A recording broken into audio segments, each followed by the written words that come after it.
Então, queridos alunos do História da Igreja Moderna, hoje o nosso assunto é sobre o primeiro despertamento religioso ocorrido na América. É um assunto muito importante porque a gente pode, através dele, entender como veio da América o Evangelho ou o protestantismo e as igrejas foram depois implantadas no Brasil, tá bom? E para falar sobre o primeiro despertamento religioso, nós temos de focar três personagens importantes que foram decisivos desse primeiro despertamento, que foi Jonathan Edwards, George Whitefield e João Wesley. Também vamos mencionar sobre dois pastores presbiterianos, que foi William e Gilbert Kennedy, são ou representam pai e filhos. E que esse primeiro despertamento religioso trouxe vitalidade espiritual às igrejas, também mais compromissos com as questões sociais como educacional e missionária, ok? Então, é por aí que nós vamos nessa primeira parte, falando sobre o primeiro despertamento religioso e depois sobre o segundo despertamento religioso, tá bom? Primeiro, gostaria de lembrar que a principal matriz do protestantismo norte-americano foi o puritanismo. O puritanismo estava entre os primeiros colonizadores dos futuros Estados Unidos. Eles chegaram à Nova Inglaterra, né, a partir de 1620, estabelecendo-se inicialmente em Massachusetts e depois em Connecticut, e também assim foram para outras regiões. Tá? Mas além dos puritanos calvinistas, outros calvinistas também imigraram para a América do Norte ou para a Nova Inglaterra a partir do século XVII. Os principais grupos eram os presbiterianos escoceses e irlandeses e reformados também da Europa continental. Entre esses grupos, começou a haver um notável avivamento, e isso por volta das primeiras décadas do século XVIII, especialmente na colônia de Nova Jersey, ou New Jersey.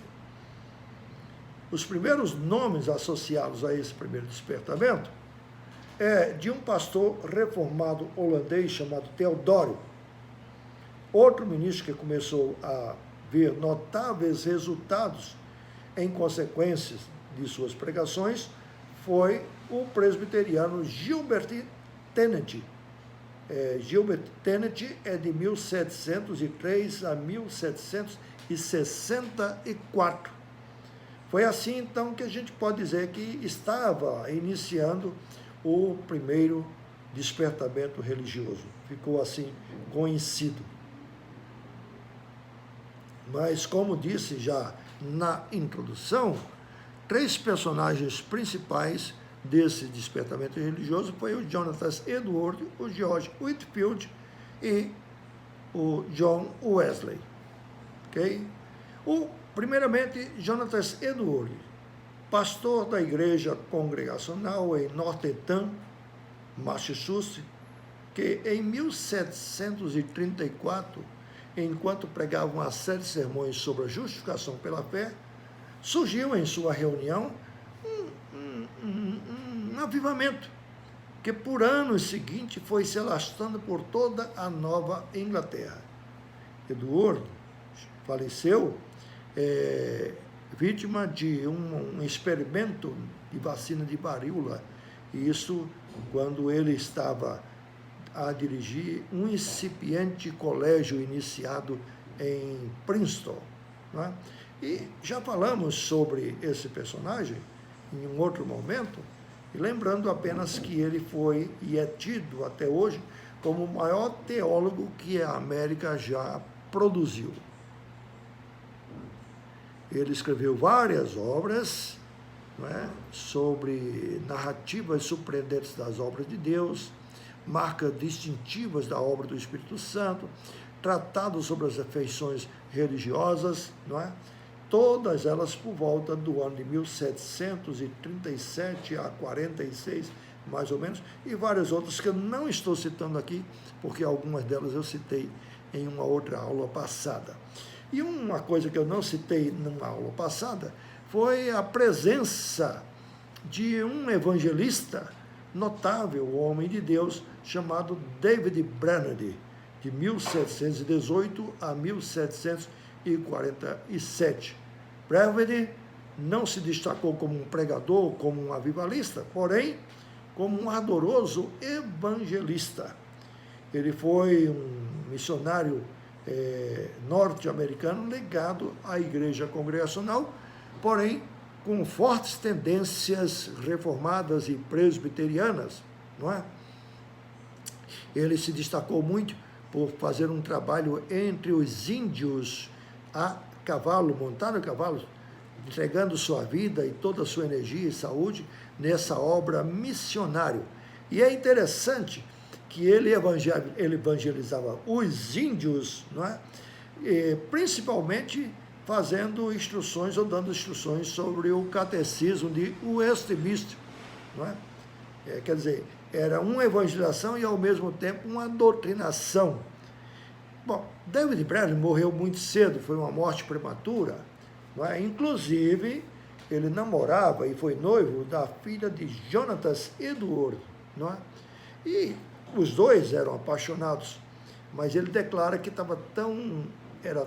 amava tanto que não podia casar-se com ela, porque não tinha uma vida digna e honrada para oferecê-la, uma vez que ele vivia montado num cavalo, embreando nos matos e nas selvas para evangelizar os índios, né, da sua época e da sua região também.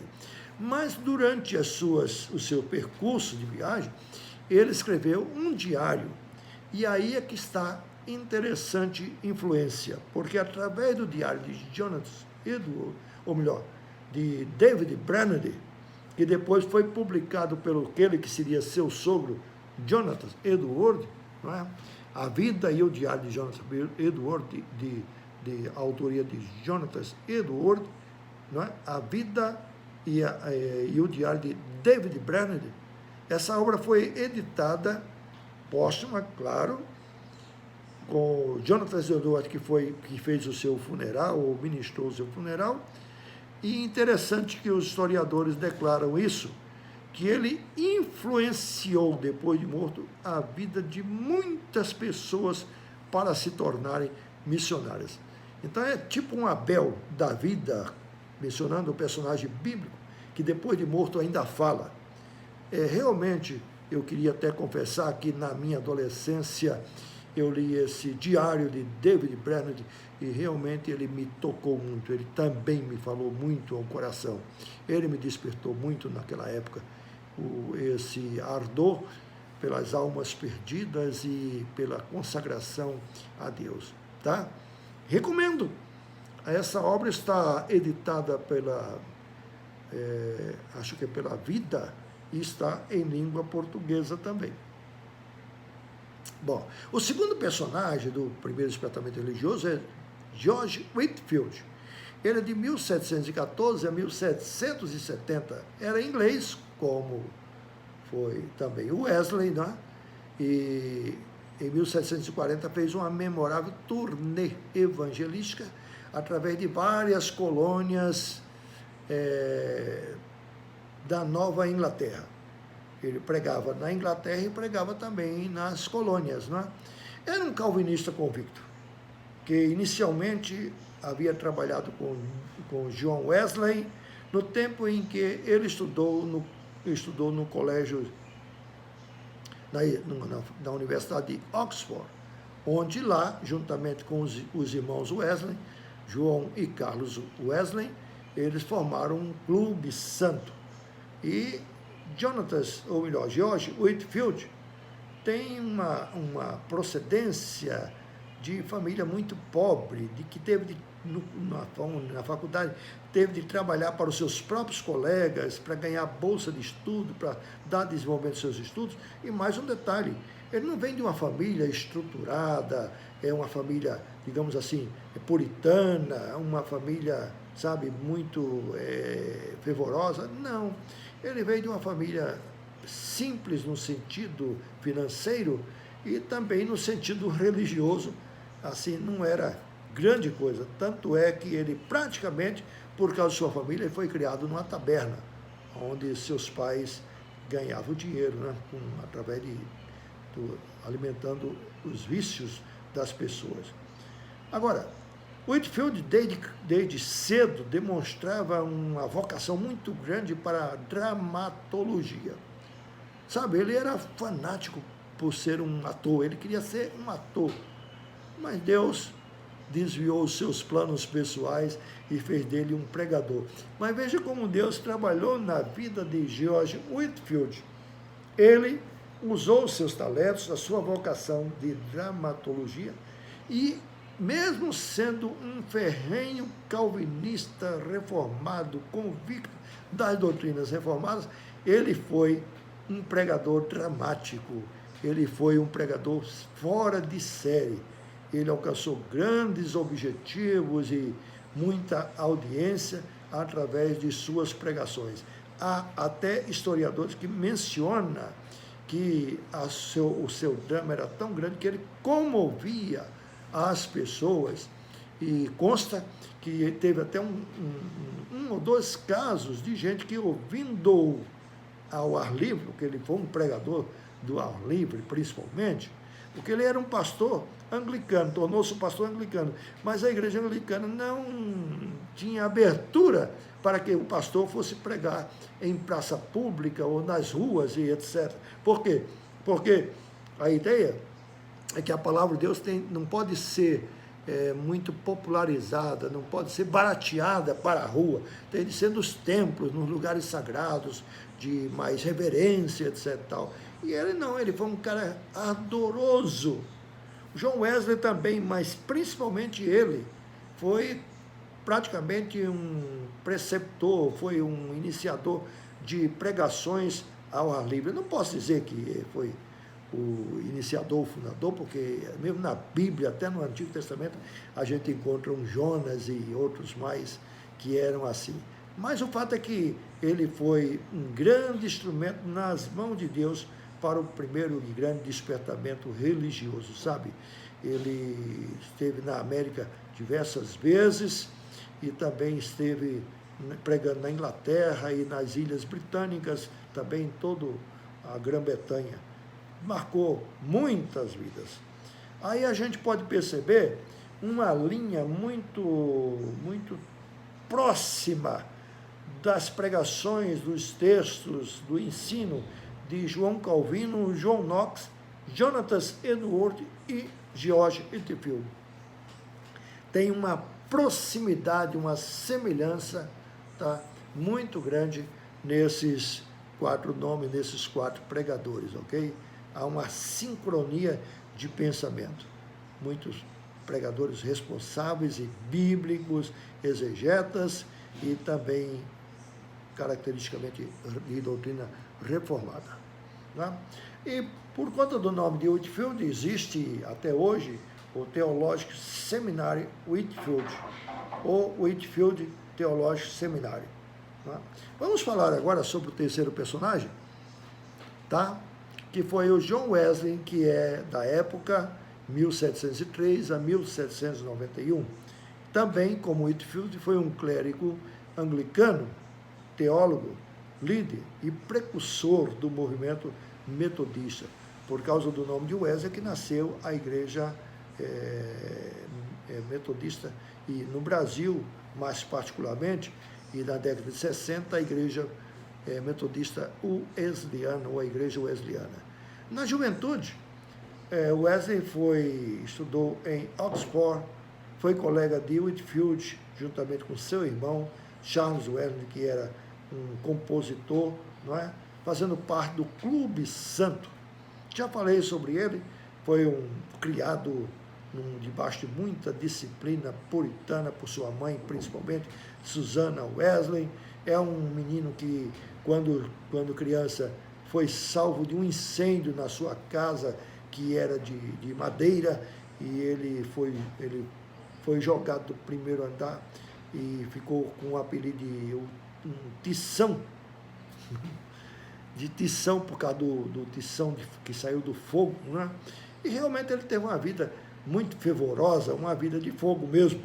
Foi missionário na Geórgia, na Escócia, na Irlanda. As suas primeiras experiências como missionário não foram lá muito boas, porque teve conflitos com as questões sentimentais de casamento e etc.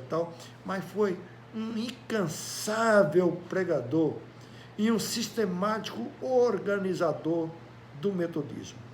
Por conta dele é que surgiu a igreja metodista, né? Porque ele era muito metódico e ele vivia assim dentro desses métodos para ter um tempo de estudar, um tempo de trabalhar, um tempo de viajar, um tempo para tudo.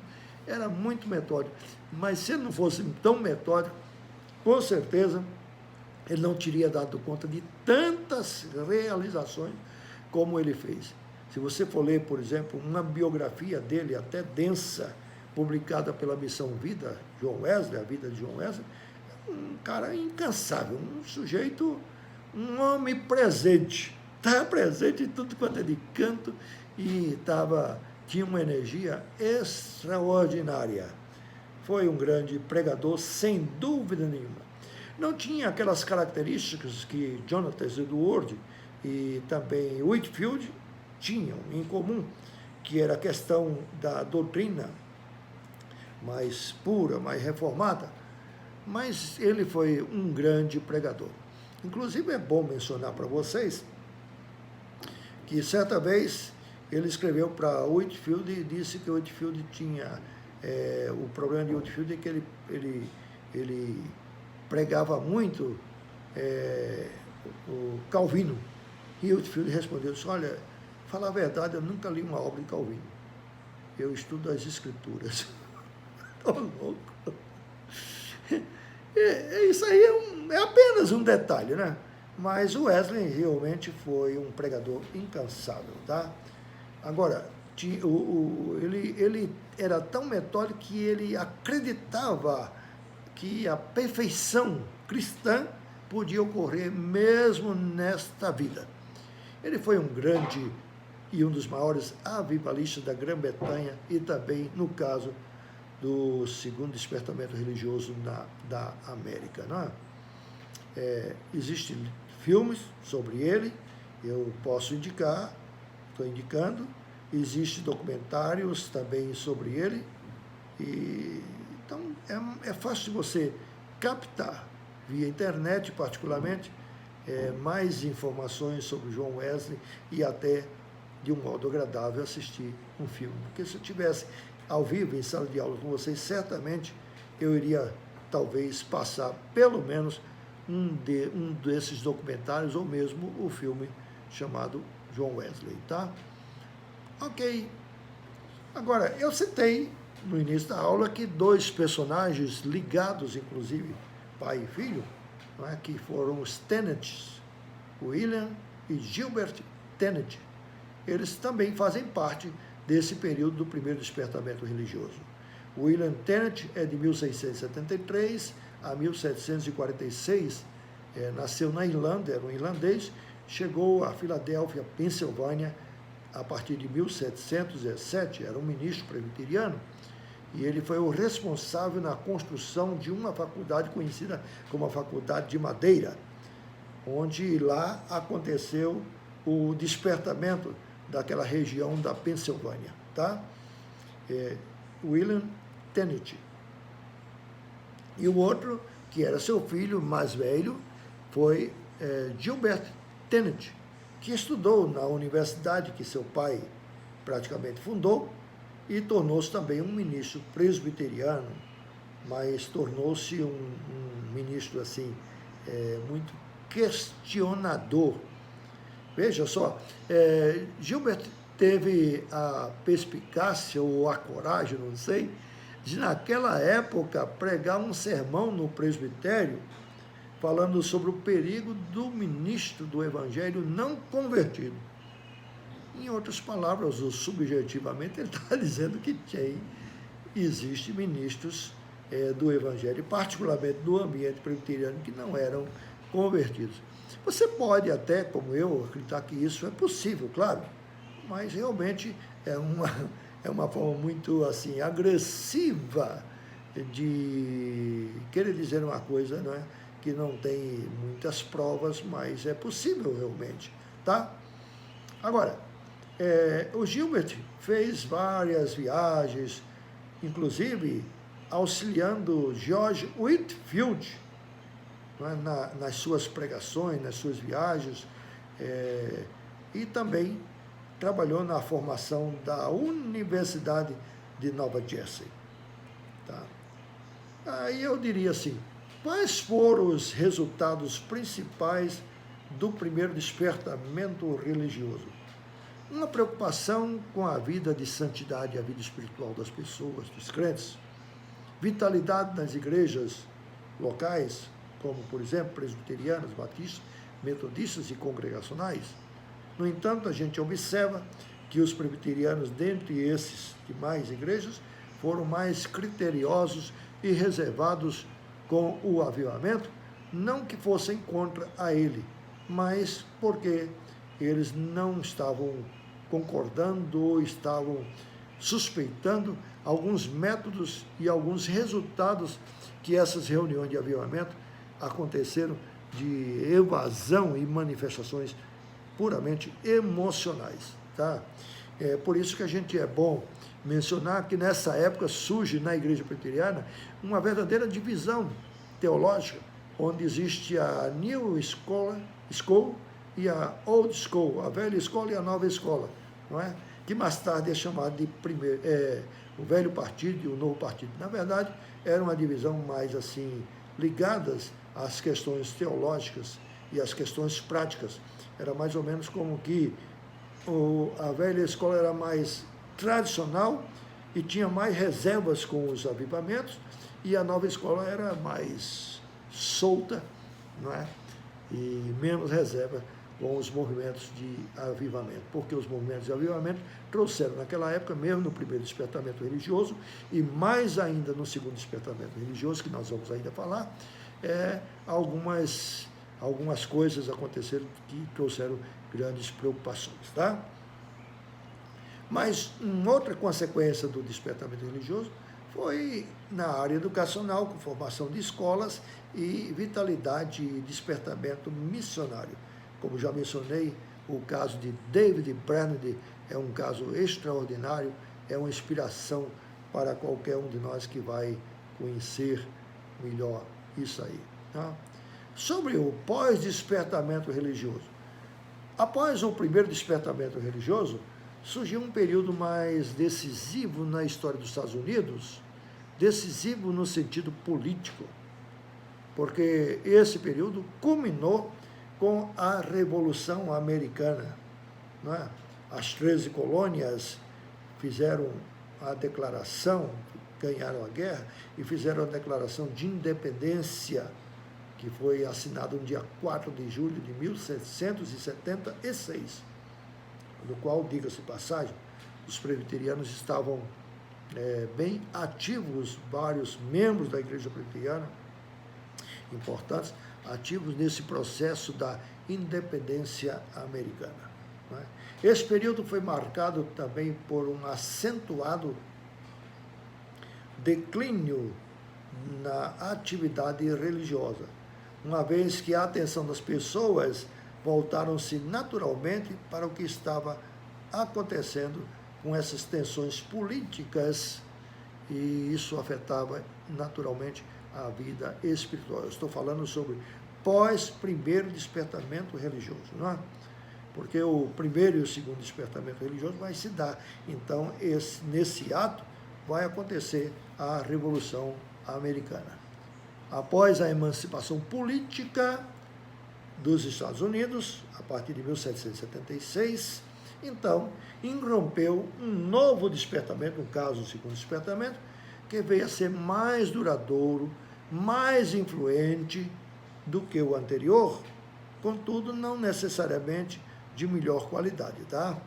Isso é o que nós vamos apresentar no próximo na nossa próxima palestra, tá bom? Na nossa próxima aula. Nem todos os líderes ficaram entusiasmados com os avivamentos, me referindo ainda ao período do primeiro despertamento religioso. Na Inglaterra, surgiu uma forte reação de pastores, principalmente no ambiente congregacional, liderado por um pastor chamado Charles Chancellor, e também esse não era inglês, mas estava em Boston, nos Estados Unidos, que deplorava os excessos do movimento, especialmente os emocionalismos, as manifestações físicas, que ele, particularmente, e muitos outros pastores e líderes, julgavam essas manifestações como sendo grosseiras e até mesmo fanáticas. Tá? Então, vamos dar aqui uma pequena pausa para nós falarmos a partir logo mais sobre o segundo despertamento religioso, ok? Um abraço, até a próxima, com a graça de Deus.